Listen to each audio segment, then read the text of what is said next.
Box office ಕೊಳ್ಳೆ ಹೊಡಿತಾ ಇದ್ದ ಪುಷ್ಪ ಡಿಸೆಂಬರ್ 5ನೇ ತಾರೀಕು ಪ್ರಪಂಚದಾದ್ಯಂತ ಅದ್ಧೂರಿಯಾಗಿ ಸಿನಿಮಾ ರಿಲೀಸ್ ಆಗಿತ್ತು. ಮಿಶ್ರ ಪ್ರತಿಕ್ರಿಯೆ ಮಧ್ಯದಲ್ಲೂ ಕೂಡ ವರ್ಲ್ಡ್ ವೈಡ್ 1050 ಕೋಟಿ ಗಳಿಕೆಯನ್ನ ಪುಷ್ಪ ಕಂಡಿತು. ಕಳೆದ 3 ದಿನಗಳಿಂದ ಕಲೆಕ್ಷನ್ ಡಲ್ ಆಗಿತ್ತು. ಅಂದ್ರೆ 60% ಪುಷ್ಪ 2 ಗಳಿಕೆ ಏನಿದೆ ಅದು ಕುಸಿತವನ್ನ ಕಂಡಿತು. ಈಗ ಮೇಜರ್ ಒಂದು ಬೆಳವಣಿಗೆ ಆಗಿದೆ. ಅಲ್ಲು ಅರ್ಜುನ್ ಬಂಧನ ಆಗಿದೆ. ಪುಷ್ಪಾಗೆ ಇದೇ ಬಂಧನ ಏನಿದೆ ಇದು ಬೂಸ್ಟ್ ಅನ್ನ ಸಿಗುವಂತೆ ಮಾಡುತ್ತಾ, ಸಿನಿಮಾಗೆ ಮತ್ತಷ್ಟು ಪ್ರಚಾರ ಸಿಗುವಂತ ಸಾಧ್ಯತೆ ಇದೆ. ನೆಗೆಟಿವ್ ಎಫೆಕ್ಟ್ ಇಂದಾಗಿ ಪುಷ್ಪನಿಗೆ ಬೂಸ್ಟ್ ಸಿಗುತ್ತಾ? ಬಾಕ್ಸ್ ಆಫೀಸ್ ನಲ್ಲಿ ಮತ್ತೆ ಪುಷ್ಪ 2 ಕಮಾಲ್ ಮಾಡುತ್ತಾ? ಹಾಗಾದ್ರೆ ಪುಷ್ಪನ ಕಲೆಕ್ಷನ್ ಅಲ್ಲು ಅರ್ಜುನ್ ಅರೆಸ್ಟ್ ನಿಂದಾಗಿ ಮತ್ತೆ ಜಾಸ್ತಿ ಆಗುತ್ತಾ ಅನ್ನುವಂತ ಲೆಕ್ಕಾಚಾರಗಳು ಸಿನಿ ಪಂಡಿತರಲ್ಲಿ ಸದ್ಯಕ್ಕೆ ಇದೆ. ಯಾಕಂದ್ರೆ ಒಂದು ಸಿನಿಮಾ ರಿಲೀಸ್ ಟೈಮ್ನಲ್ಲಿ ಒಂದಿಷ್ಟು ಕಾಂಟ್ರವರ್ಸಿಗಳನ್ನ ಬೇಕು ಅಂತಲೇ ಮಾಡ್ಕೊಳ್ತಾರೆ. ಕಾರಣ ಸಿನಿಮಾ ಬಗ್ಗೆ ಪ್ರಚಾರ ಸಿಗಲಿ, ಜನ ಆ ಸಿನಿಮಾ ಬಂದು ನೋಡಬೇಕು ಅಂತ ಹೇಳಿ. ಈ ಸಿನಿಮಾ ರಿಲೀಸ್ ಆದಂಥ ಸಂದರ್ಭದಲ್ಲಿ ಈ ಥರ ಕಾಲು ತುಳಿತದಿಂದಾಗಿ ಮಹಿಳೆ ಸಾವನ್ನಪ್ತಾರೆ, ಅದು ದೊಡ್ಡ ಮಟ್ಟದಲ್ಲಿ ಸುದ್ದಿ ಆಗುತ್ತೆ. ಅಲ್ಲು ಅರ್ಜುನ್ ಮೇಲೆ ಕೇಸ್ ಆಗುತ್ತೆ. ಅದಾದಮೇಲೆ ಈ ಸಿನಿಮಾ ಚೆನ್ನಾಗಿದೆ ಅಂತ ಕೆಲವರು ಹೇಳ್ತಾರೆ, ಇನ್ನು ಕೆಲವರು ಸಿನಿಮಾ ಚೆನ್ನಾಗಿಲ್ಲ, ತುಂಬ ಲ್ಯಾಗ್ ಆಗಿದೆ ಅಂತ ಹೇಳ್ತಾರೆ, ತುಂಬ ಸ್ಲೋ ಇದೆ ಅಂತ ಹೇಳ್ತಾರೆ. ಒಟ್ಟಿನಲ್ಲಿ ಒಂದಿಷ್ಟು ಮಿಶ್ರ ಪ್ರತಿಕ್ರಿಯೆಗಳು ಸಿನಿಮಾಗೆ ವ್ಯಕ್ತವಾದರೂ ಕೂಡ ಬಹಳ ವೇಗವಾಗಿ 1000 ಕೋಟಿ ಕಲೆಕ್ಷನ್ ಮಾಡುತ್ತೆ. ಕಳೆದ 3 ದಿನಗಳಿಂದ ಸಿನಿಮಾ ಗಳಿಕೆಯಲ್ಲಿ ಸ್ವಲ್ಪ ಕುಸಿತ ಕಂಡಿತ್ತು. ಈಗ ಅಲ್ಲು ಅರ್ಜುನ್ ಅರೆಸ್ಟ್ ಆಗಿರೋದ್ರಿಂದ ಈ ನೆಗೆಟಿವ್ ಪಬ್ಲಿಸಿಟಿ ಅನ್ನೋದಿದೆಯಲ್ಲ ಕೆಲವು ಸತಿ, ಅದು ಸಿನಿಮಾ ಪ್ರಮೋಟ್ ಮಾಡೋದಕ್ಕೆ ತುಂಬಾನೇ ಹೆಲ್ಪ್ ಮಾಡುತ್ತೆ. ಹಾಗಾಗಿ ಮತ್ತಷ್ಟು ಗಳಿಕೆಯನ್ನ ಮಾಡುವ ನಿಟ್ಟಿನಲ್ಲಿ ಈ ಇವತ್ತಿನ ಬೆಳವಣಿಗೆ ಏನಿದೆ ಅಲ್ಲು ಅರ್ಜುನ್ ಬಂಧನ, ಇದು ಪ್ಲಸ್ ಆಗಬಹುದು ಸಿನಿಮಾಗೆ ಅಂತೇಳಿ ಸಿನಿ ಪಂಡಿತರು ಲೆಕ್ಕಾಚಾರವನ್ನ ಹಾಕ್ತಾ ಇದ್ದಾರೆ. ಮನೆಗೆ ಬಂದು ಇವತ್ತು ಪೊಲೀಸರು ಅಲ್ಲು ಅರ್ಜುನ್ ಅವರನ್ನ ಕರ್ಕೊಂಡು ಹೋಗಿದ್ದಾರೆ. ಪೊಲೀಸರ ಅತಿಥಿಯಾಗಿದ್ದಾರೆ ಅಲ್ಲು ಅರ್ಜುನ್.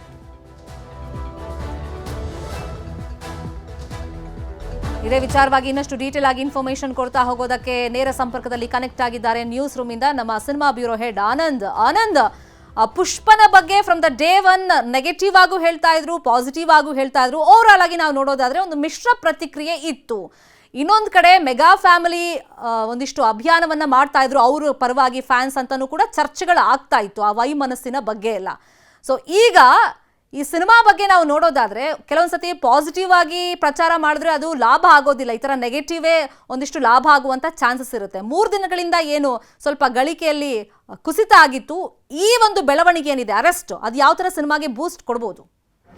ಎಸ್ ಶರ್ಮಿತಾ ಶೆಟ್ಟಿ, ಯಾವುದೇ ಪ್ರಚಾರ ಆಗಲಿ ಅದು ನೆಗೆಟಿವ್ ಆಗಲಿ ಪಾಸಿಟಿವ್ ಆಗಲಿ, ಖಂಡಿತ ಒಂದು ಪ್ರಚಾರ ಅನ್ನೋದು ಪ್ರಚಾರನೇ ಆಗುತ್ತೆ.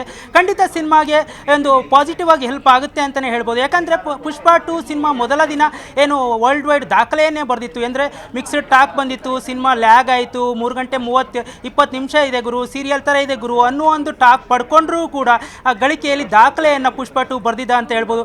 ಅದರಲ್ಲೂ ಕೂಡ ನಾರ್ತ್ ಇಂಡಿಯಾ ಅಥವಾ ಹಿಂದಿ ಬೆಲ್ಟ್ನಲ್ಲಿ ಯಾವ ರೀತಿ ಪುಷ್ಪ 2 ಸಿನಿಮಾಗೆ ಒಂದು ಬೆಂಬಲ ಸಿಕ್ಕಿತು ಅಂದರೆ ನೆವರ್ ಬಿಫೋರ್ ಅನ್ನೋ ರೀತಿಯಲ್ಲಿ ಒಂದು ದೊಡ್ಡ ರೀತಿಯಾದ ಒಂದು ಅಭಿಪ್ರಾಯ ವ್ಯಕ್ತವಾಯಿತು. ಹೀಗಾಗಿನೇ ಮೊದಲ ದಿನವೇ 295 ಕೋಟಿಯನ್ನು ವರ್ಲ್ಡ್ ವೈಡ್ ಪುಷ್ಪ 2 ಸಿನಿಮಾ ಬಾಚಿತ್ತು. ಆ ಮೂಲಕ ಇದುವರೆಗಿನ ಭಾರತೀಯ ಚಿತ್ರರಂಗದಲ್ಲಿ ಹೊಸ ದಾಖಲೆಯನ್ನು ಬರೆದಿತ್ತು. ಎಲ್ಲ ಚಿತ್ರಗಳನ್ನು ಹಿಂದಿಕ್ಕಿ ಕಾಲರ್ ಮೇಲೆತ್ತಿ ನಡೆದಿದ್ದ ಪುಷ್ಪ ನಾನು ತಗ್ಗದೆಲೆ ಅನ್ನೋ ರೀತಿಯಲ್ಲಿ ಶುಕ್ರವಾರ ಆಗಿರ್ಬೋದು, ಶನಿವಾರ ಆಗಿರ್ಬೋದು ಅಥವಾ ಭಾನುವಾರ 4 ದಿನಗಳಲ್ಲೂ ಕೂಡ ಪುಷ್ಪನ ಆರ್ಭಟ ಜೋರಾಗಿಯೇ ಇತ್ತು, ದೊಡ್ಡ ಗಳಿಕೆ ಕಾಣ್ತಾ ಇತ್ತು. ಆದರೆ ಏನು ಮಿಕ್ಸೆಟ್ ಹಾಕಿತ್ತು ಅದು ಯಾವಾಗ ಪರಿಣಾಮ ಬೀರ್ತು, ಅದು ಯಾವಾಗ ಎಫೆಕ್ಟ್ ಆಯಿತು ಅಂದರೆ ಸೋಮವಾರದಿಂದ ಪುಷ್ಪ 2 ಸಿನಿಮಾದ ಗಳಿಕೆಯಲ್ಲಿ ಒಂದು ಎಫೆಕ್ಟ್ ಆಗಿತ್ತು.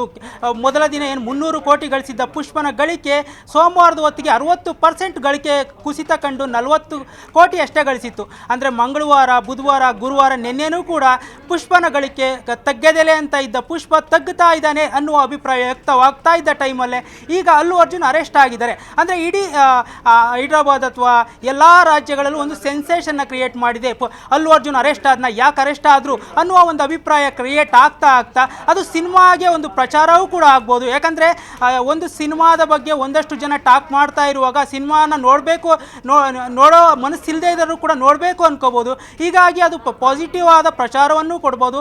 ಮತ್ತಷ್ಟು ಗಳಿಕೆ ಅಂದರೆ ಒಂದು ಸಿನಿಮಾಗೆ ಶನಿವಾರ ಅಥವಾ ಭಾನುವಾರ ತುಂಬ ಇಂಪಾರ್ಟೆಂಟ್ ಆಗಿರುತ್ತೆ. ನಾಳೆ ಶನಿವಾರ ಮತ್ತು ನಾಳಿದ್ದು ಭಾನುವಾರ 2ನೇ ವಾರ ಇದು ಪುಷ್ಪ ಗಳಿಗೆ ಕುಸಿತ ಕಾಣ್ತಾ ಇರುವಂಥ ಇಂಥ ಟೈಮ್ನಲ್ಲಿ ಪುಷ್ಪ 2 ಸಿನಿಮಾ ಬಗ್ಗೆ ಈ ಥರ ಸೆನ್ಸೇಷನ್ ಒಂದು ಟಾಕ್ ಕ್ರಿಯೇಟ್ ಆಗಿರೋದ್ರಿಂದ ಒಂದು ಅಲ್ಲು ಅರ್ಜುನ್ ಅವರು ಅರೆಸ್ಟ್ ಆಗಿರೋ ವಿಷಯ ಒಂದು ಕಡಗಿಚಿನದಂತೆ ಹರಡ್ತಾ ಇರೋದ್ರಿಂದ ಇದು ಒಂದು ರೀತಿ ಪಾಸಿಟಿವ್ ಆಗೋ ಚಾನ್ಸಸ್ ಇದೆ, ಒಂದು ಗಳಿಕೆ ಮೇಲೆ ಎಫೆಕ್ಟ್ ಆಗುವ ಸಾಧ್ಯತೆ ಇದೆ. ಅದ್ರ ಕಡೆ ಇನ್ನೊಂದು ಕಡೆ ನೋಡ್ತಾ ಹೋದರೆ ಒಂದು ಮೆಗಾ ಅಭಿಮಾನಿಗಳು ಒಂದು ಅಭಿಯಾನನ ಶುರು ಮಾಡಿದ್ದಾರೆ. ಅಂದರೆ ಪುಷ್ಪ 2 ನಮಗೆ ಪ್ರೈಡ್ ಅಲ್ಲ, ಅದೊಂದು ಮಸಾಲಾ ಸಿನಿಮಾ, ಒಂದು ಪ್ರೈಸ್ ಜಾಸ್ತಿ ಇದ್ದಿದ್ದರಿಂದ 300, 400, 450, 1000, 2000 ಇದ್ದಿದ್ದರಿಂದ ಮಾತ್ರ ಆ ಸಿನಿಮಾ ಅಷ್ಟು ದೊಡ್ಡ ಗಳಿಕೆಯನ್ನು ಕಂಡಿದೆ, ಅದು ಅದ್ಭುತ ಸಿನಿಮಾ ಅಲ್ಲ ಅಂತ ಈಗಾಗಲೇ ಹೇಳ್ಕೊ ಬರ್ತಾ ಇದ್ದಾರೆ. ಕಲೆಕ್ಷನ್ ಡೀಟೇಲ್ಸ್ ಹಾಕಿರೋ ಯಾವುದೋ ಒಂದು ಪೇಜಲ್ಲಿ ಆಗಿರ್ಬೋದು ಅಥವಾ ಇನ್ನೆಲ್ಲ ಆಗಿರ್ಬೋದು ಕಮೆಂಟ್ ಮಾಡ್ತಾ ಇರ್ತಾರೆ. ಇದು ಕೇವಲ theatre price, ticket price hike ಆಗಿದ್ದರಿಂದ ಆಗಿರೋ ಗಳಿಕೆ, ಇದು ನಿಜವಾಗ್ಲೂ ಪುಷ್ಪ 2ನ ಗಳಿಕೆ ಅಲ್ಲ ಅಂತ ಹೇಳ್ತಾ ಇದ್ರು. ಈಗ ಪುಷ್ಪ 2 ಅಲ್ಲು ಅರ್ಜುನ್ ಅರೆಸ್ಟ್ ಆಗಿರೋದ್ರಿಂದ ಅದನ್ನು ನೆಗೆಟಿವ್ ಆಗು ಪ್ರಚಾರ ಮಾಡ್ಬೋದು. ಒಬ್ಬರ ಸಾವಿಗೆ ಕಾರಣ ಆಗಿದ್ರೆ ಅಲ್ಲು ಅರ್ಜುನ್, ಇಂಥವ್ರ ಸಿನಿಮಾ ನೋಡಬೇಕಾ ಅನ್ನೋ ಒಂದು ನೆಗೆಟಿವ್ ಪ್ರಚಾರ ಖಂಡಿತ ಅದು ಎಫೆಕ್ಟ್ ಆಗುವ ಎಲ್ಲ ಸಾಧ್ಯತೆಗಳು ಇದೆ. ಅದು ಕಲೆಕ್ಷನ್ ಮೇಲೆ ನಾಳೆ ನಾಳಿದ್ದು ಅಥವಾ ಇವತ್ತು ಈವ್ನಿಂಗ್ ಶೋಗಳಿಗೆ ಯಾವ ರೀತಿ ಕಲೆಕ್ಷನ್ ಆಗುತ್ತೆ ಅನ್ನೋದ್ರ ಮೇಲೆ ಅದು ನೆಗೆಟಿವ್ ಆಗ್ತಾ ಇದೆಯಾ ಅಥವಾ ಪಾಸಿಟಿವ್ ಆಗ್ತಾ ಇದೆಯಾ ಅನ್ನೋದ್ರ ಮೇಲೆ ನಾವು ಹೇಳ್ತಾ ಹೋಗ್ಬೋದು. ಶರ್ಮಿತಾ ಶೆಟ್ಟಿ, ನೆಕ್ಸ್ಟ್ ನೋಡೋಣ ಸೋಷಿಯಲ್ ಮೀಡಿಯಾದಲ್ಲಿ ಈ ಬಗ್ಗೆ ಯಾವ ಥರ ಎಲ್ಲ ವಿಷಯಗಳು ಚರ್ಚೆಗೆ ಬರುತ್ತಾ ಅಂತ.